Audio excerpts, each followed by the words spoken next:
కడప జిల్లా బ్రహ్మంగారి మఠం జగద్గురు శ్రీ మధ్విరాట్ పోతులూరి వీరబ్రహ్మేంద్ర స్వాముల వారి మఠం నందు గత 4 సంవత్సరాలుగా మఠాధిపతి నియామకంపై జరుగుతున్న వివాదం వీరబ్రహ్మేంద్ర స్వామి వారి భక్తులకు శిష్యులకు ప్రజలకు అందరికీ తెలిసిన విషయమే। ఈ సందర్భంగా దేవాదాయ ప్రత్యేక అధికారి చంద్రశేఖర్ ఆజాద్ ఈ నెల 28వ తేదీ అభిప్రాయ సేకరణ కార్యక్రమం ఏర్పాటు చేయడమైంది। ఈ సందర్భంగా న్యాయం చట్టం ధర్మం ప్రకారంగా తనకు సహకరించి మఠాధిపతి నియామకం విషయంలో తోడ్పాటు అందించవలసిందిగా పూర్వపు మఠాధిపతి కుమారుడు వెంకటాద్రి స్వామి ప్రజల్ని అందరినీ కోరారు। ఓం శ్రీ గురుభ్యో నమః। ఓం నమో శ్రీ వీరబ్రహ్మణి।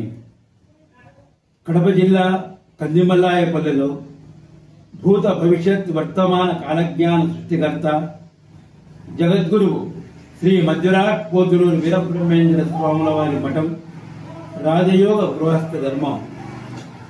శ్రీ స్వామివారు గృహస్థ ధర్మాన్ని అవలంబించి సతీ సమేతంగా రాజయోగ విధి నిర్వహణ చేస్తూ ధర్మ ప్రచారం చేశారు। గృహస్థ జీవితం గడుపుతూనే ముక్తి మార్గం అనుసరించవచ్చు అని తెలియజెప్పిన అవతార పురుషుడు। కులాలు అడ్డుగడులుగా నిలుస్తున్నాయని, మతాలు మారణ హోమాలు సృష్టిస్తున్నాయని, మానవులందరూ ఒకటే కుటుంబ సభ్యులుగా మెలగాలని ప్రపంచానికి చాటి చెప్పిన గొప్ప మహనీయుడు శ్రీ వీరబ్రహ్మేంద్ర స్వాముల వారు। సనాతన ధర్మం ప్రకారం కుటుంబం యొక్క జ్యేష్ఠ కుమారునికే ప్రాధాన్యత ఉంటుంది। పూర్వం నుండి వస్తున్న సాంప్రదాయం ఆచార వ్యవహారాల ప్రకారంగా మఠాలైనా పీఠాలైనా మందిరాలలోనైనా మొదటి ప్రాధాన్యత జ్యేష్ఠ కుమారునికే ఉంటుంది। పూర్వపు పీఠాధిపతులు మా తండ్రి గారైనటువంటి శ్రీ వీరభోగ వసంత వెంకటేశ్వర స్వాముల వారు, వారి ధర్మపత్ని మాతా చంద్రావతమ్మ గారి యొక్క జ్యేష్ఠ కుమారుడైన వెంకటాద్రి స్వామి అనే నేను శ్రీ వీరబ్రహ్మేంద్ర స్వామి వారి మఠానికి మఠాధిపతి అర్హత కలిగి ఉన్నాను। అంతేకాకుండా ప్రముఖ గురువులైన ఉపన్యాస సింహ, ఉపన్యాస చక్రవర్తి, జ్యోతిష్యాగమ యంత్ర విద్య విశారద బిరుదాంకితులైన బ్రహ్మశ్రీ డాక్టర్ చింతాడ విశ్వనాథ శాస్త్రి గారి వద్ద వేద విద్యను అభ్యసించి అర్హత కలిగి ఉన్నాను।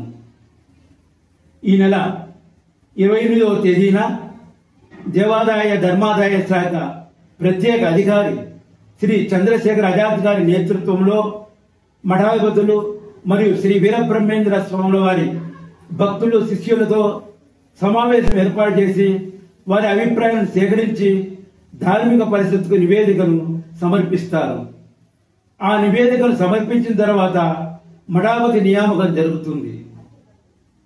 కావున ఉభయ రాష్ట్రాలు, ఇతర రాష్ట్రాలలో కూడా శ్రీ వీరబ్రహ్మేంద్ర స్వాముల వారి భక్తులు, శిష్యులు, ఆరాధకులు అందరూ కూడా ఈ కార్యక్రమానికి విచ్చేసి మఠాధిపతి నియామక అంశంలో మీ అమూల్యమైన అభిప్రాయాలు తెలియజేయవలసిందిగా కోరుకుంటున్నాను।